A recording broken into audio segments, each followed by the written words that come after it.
Hello guys, welcome back to what is going to be a different video, and this is sort of my day one prep guide for what you can do to have the best chance at taking down contest mode on day one.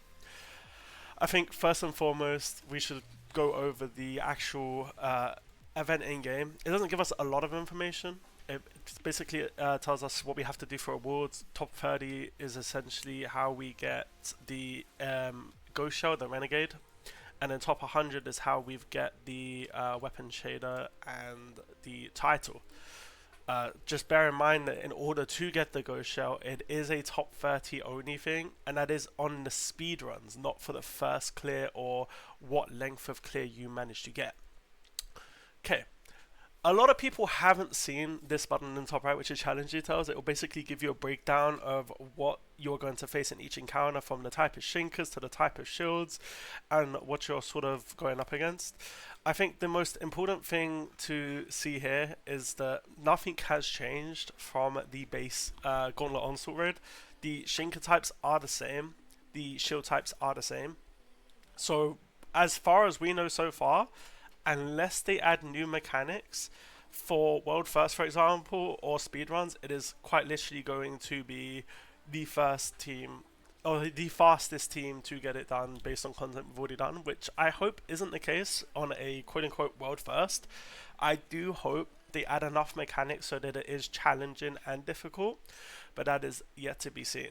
But with the knowledge that we now know what type of shinkers and shields are in, it's kind of important to have a group of characters ready for the actual content. We don't want to go in blind, especially if you are trying to LFG this. I wouldn't recommend pugging at all. I think searching for this in-game is going to be a wasted endeavor.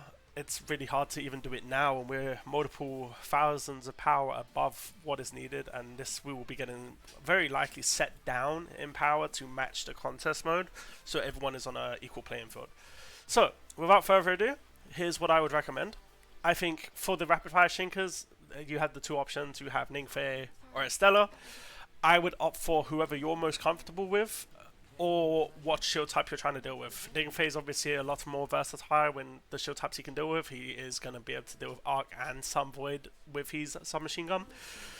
Estella, yes, we do have the machine gun for Arc, which we will be using for the shinkers, but in terms of just raw damage output, the Fury's 3 just does better. In terms of marksman shinkers, we get two options finally.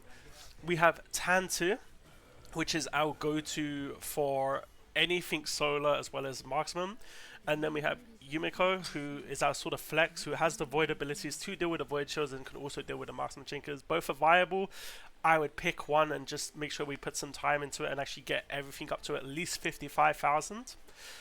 For impact, pretty straightforward. It's going to be Drolda or Gwyn, depending on who you have.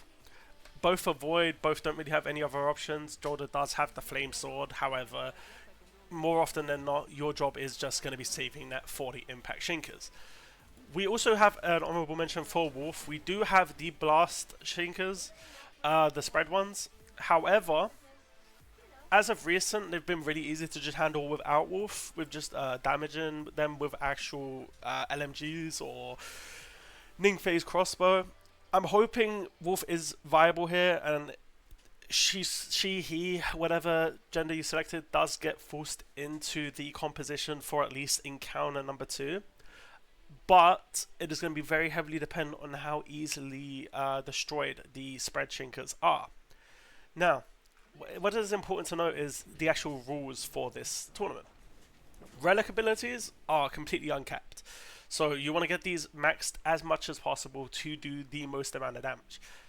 Whoever you decide to really truly main for this contest, whether you're in a team, you want to make sure whoever is on that character has these options maxed out. Artifacts are very interesting in the fact that only the effects matter. So when we're actually looking at the artifacts, for example, when we're looking here, the set effect is the only thing that is really doing anything here. All of this, all of the shield boost, defense boost, etc., cancelled. Doesn't work, isn't necessary at all. So the most important thing here is to make sure you have the desired effects that you want. which is down here. Like obviously, you're not gonna want this for a Stellar when you have extra damage on the summons. So you just make sure that this is correct. Don't just go for whatever the highest power is.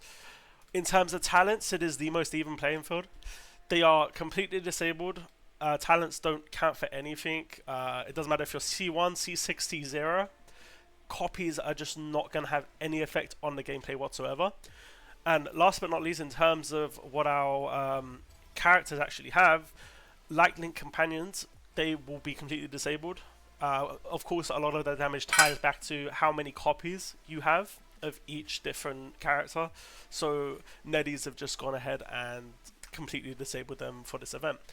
One thing to note before we do move on regarding weapons is how exotic weapons are going to work. You are only allowed to use the effects of the first column. Anything beyond that is going to be disabled. So whatever character you are using, if you are using an exotic, for example, if you're using Ningfei, for example, you need to make sure that you at least have these 3 unlocked to be in the best possible position to actually compete. Now, we have 3 days left by the time of this uploading. We have the whole of today, we have Thursday, we have Friday. That leaves us with a little bit of time to grind. So you may be asking yourself, hey, what should I be grinding? So first and foremost, let's start with the pinnacle energy activities that we can use. It's going to be very dependent on what you need. I think first priority is if you need to get Catalyst up for any of your characters, you go run your pinnacle rewards on Legendary Campaign. For those that don't know, that's the only activity right now that drops the exotic weapon infusion cores. It's going to be very important to make sure that you are in contest. You are in contest with other teams to make sure that hey, you have done everything you can to be up there in order to get top 30. I think next, if you are not capped by this incandescent cluster, it is going to be your relic abilities. I'd say minimum, make sure they're all 17 out of 18. If you have some of these left, if they're not, it's going to be 16 out of 18 and you've maxed it as high as you can go. I believe that is up to relic trait 2 and weapon mastery 4 before these come into play. You could also go into shifting gates. I'm sure it's been mentioned multiple times now by multiple people, but on the exchange it's got some of the best redemptions and cost effective options, so you're not actually wasting your pinnacle energy on stuff you don't need to. You could also sort of just go into your strikes and go on a blitz to sort of farm your exotics if you haven't got all of them. Like if you're hunting for Izzy ahead of contest, or you're even trying to grab the exotic crossbow for Ningfei, it is very important that you actually get in here and actually start grinding this, because that's what it's going to be the difference. This is what takes Ningfei, for example, from a B tier character where Stella's just better in every way, to actually a very situational pick where he is going to edge out Estella a lot. But I think what the most important thing to note here is that at the end of the day, it is going to be a very, I would say, even battleground. Of course, up to a point.